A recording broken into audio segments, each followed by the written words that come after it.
This Labor Day, French citizens took to the streets of Paris, Lyon, Nantes, Marseille, Toulouse, and Rennes to demand social justice and the withdrawal of the government's law raising the retirement age from 62 to 64 years old.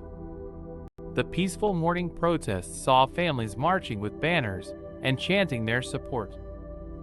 Unfortunately, as the demonstrations continued through the day, the situation deteriorated quickly. At the edges of the march, Paris police fired tear gas and clashed with young men from the crowd who engaged in property damage. Widespread rioting ensued, with the police having to intervene in order to protect the safety of citizens.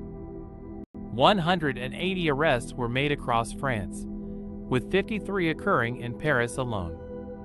Protesters threw projectiles at police, smashed bus stops and shop fronts, and set several cars alight in Lyon.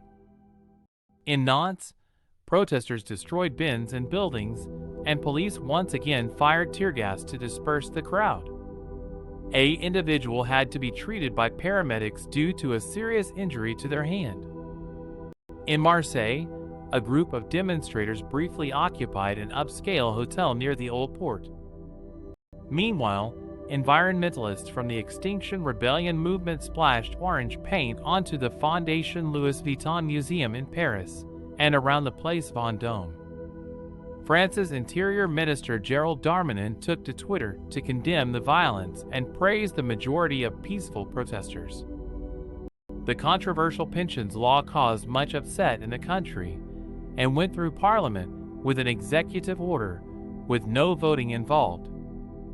This further deepened the divide between the people and their government and has resulted in 3 months of non-stop protests.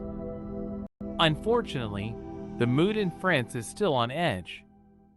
Center-right leader François Bayrou believes France needs to heal, reconcile, and learn to properly explain why certain laws are put in place in order to ensure the citizens feel heard.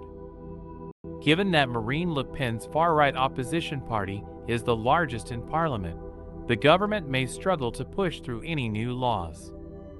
The protests across France this Labor Day demonstrate how passionate its citizens can be, and how they will never give up the fight for social justice.